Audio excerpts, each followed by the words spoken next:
ተዋርደሽ ለእግዚአብሔር እጅሽ ተዘርግቶ ኢትዮጵያ እግዚአብሔር ስለ ኢትዮጵያ ምንም ልዩ የሆነ ሰላም በምድሪቱ እንደሚሆንና የተወደዳችሁ በዓለም ዙሪያ የምትገኙ አድማጮቼ የእግዚአብሔር ጸጋና ሰላም በእያላችሁበት ከእናንተ ጋር ይሁን። ዛሬም እንደተለመደው አዲስ የሆነ መረጃ ወደ እናንተ ይዤ መጥቻለሁ። ለዩቲዩብ ቻናሌ አዲስ የሆናችሁ ሰብስክራይብ በማድረግ እንዲሁም ደግሞ የደውሉን ምልክት በመጫን ዘላቂ ቤተሰብ መሆን ትችላላችሁ። የዛሬው መረጃ ቄስ በሊና ስለ ኢትዮጵያ የተናገሩትና ዘማሪ ሳሚ ተስፋ ሚካኤል አዲስ አልበም ሊለቅ እንደሆነ ላበስራችሁ መጥቻለሁ። የትም እንዳትሄዱ። ዘማሪ ሳሚ ተስፋ ሚካኤል እኛ ባሪያዎቹ፣ እኛ አገልጋዮቹ ቁጥር 4 አልበም በስራ ላይ ነን።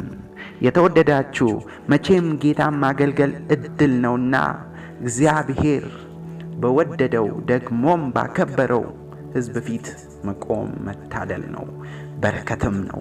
ታዲያ በእግዚአብሔር ጸጋና እርዳታ ቁጥር 4 አልበሜን እየሰራው መሆኑን ሳበስራችሁ በብዙ ደስታ ነው። ስለ እኔ ለምትጸልዩ፣ መልካምን ሁሉ ለምትመኙ ደስታዬን እንደምትካፈሉ እርግጠኛ ነኝ። የኔ መሻት ዳዊት በመዝሙር 34:3 እግዚአብሔርን ከኔ ጋር ታላቅ አድርጉት በአንድነትም ስሙን ከፍ እናድርግ እንዳለው በዚህ አልበም በተካተቱ መዝሙሮች አማካኝነት እግዚአብሔርን ከእኔ ጋር ታላቅ እንድታደርጉትና በአንድነት ከስሞች ሁሉ በላይ የሆነውን የኢየሱስን ስም ከፍ እንድናደርግ ነው። ዳዊት ይኖር በነበረበት በዚያ ዘመን ትልቅ የሚባሉ ነገሮች ነበሩ።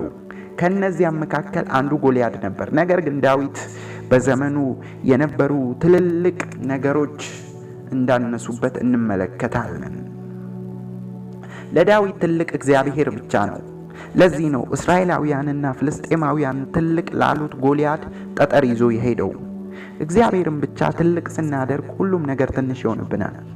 ይህ አልበም ወደ እናንተ እንዲደርስ በጸሎት በምክርም በገንዘብም እንዲሁም ደግሞ እግዚአብሔር የሰጣቸውን ክሎት በማፍሰስ አብረውኝ ለቆሙ ሁሉ ከኤልሻዳይነቱ ብቻ የሚገኝ በረከት እንዲያገኛቸው ጸሎቴ ነው። ራሴን ካወቅኩና እግዚአብሔር ስለ ኢትዮጵያ ምንም አይሰማም ብዬ ስለ ኦሮሚያ መጸለይ ጀመርኩ።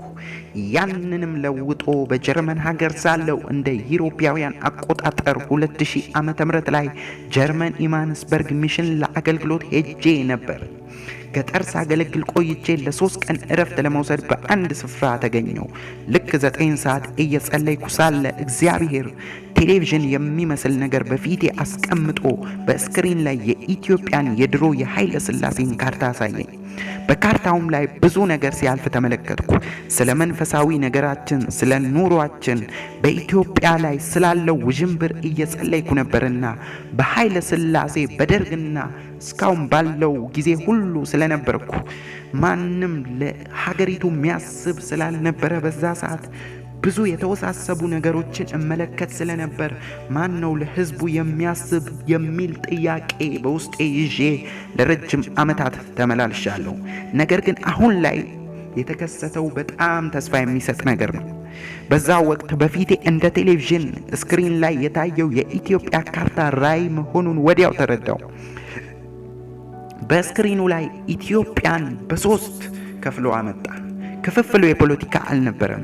ኤርትራም አብራ ነው የነበረችው። እንዲሁም ደግሞ ትግራይ፣ ወሎ፣ ጎንደር የኢንዱስትሪ ሀገር እንደሚሆኑ እግዚአብሔር አሳየኝ። ብዙ የተደበቁ ማዕድናት በኢትዮጵያ እግዚአብሔር አሳይቶኛል። ነዳጅ ደግሞ በስምጥ ሸለቆና በባራ ኮባ ወይም በሶማሌ እንደሚገኝ አይቻለሁ። አፋርም አካባቢ ነዳጅ ይገኛል በማለት ይመሰክራሉ። ማዕድን በጣም በብዛት ቦረና፣ ሰሜን ሸዋ፣ ሰሜን ወሎ፣ በአፋር እስከ 18 አይነት ውድ ድንጋዮች እንደሚገኙ አሳይቶኛል። እነዚህ ውድ ድንጋዮች ዋጋቸው ከብር በላይ እንደሆነ ቄስ በሊና ሳርካ ተናግረዋል። በትግራይ፣ በሲዳሞ ጠቅላላና በወለጋ ደግሞ ወርቅ በብዛት እንዲሁም የድንጋይ ከሰሎች እንደሚገኙ እምነበረድም እንደሚወጣ ተመልክቻለሁ። በውሃዎቻችን ዙሪያ መስኖ ወጥቶ አትክልትና ፍራፍሬ በብዛት እንደሚመረት በሐይቆቻችን ዙሪያ ደግሞ መንገድ እንደሚሰራና አትሌቶች በዚያ ላይ እንደሚሮጡ አሳይቶኛል።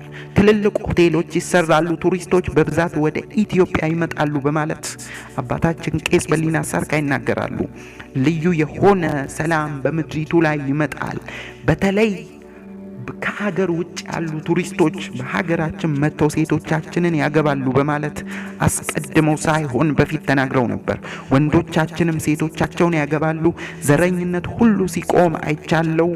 ሀገሩም ስራ በስራ ይሆናል። የተወደዳችሁ በዓለም ዙሪያ የምትገኙ አድማጮቼ የእግዚአብሔር ጸጋና ሰላም በያላችሁበት ከእናንተ ጋር ይሁን። ለዩቲዩብ ቻናሌ አዲስ የሆናችሁ ሰብስክራይብ በማድረግ እንዲሁም ደግሞ የደውሉን ምልክት በመጫን ዘላቂ ቤተሰብ መሆን ትችላላችሁ። ይህን ፕሮግራም ወደ እናንተ አሰናድቼ የማቀርብላችሁ ወጣቱ ሳሚ። ላይክ፣ ሰብስክራይብ እና ኮሜንት ማድረጉን እንዳትረሱ። ውድ አድማጭ እናያለን። ተባረኩ። እወዳችኋለሁ። መልካም ጊዜ ለሁላችሁ።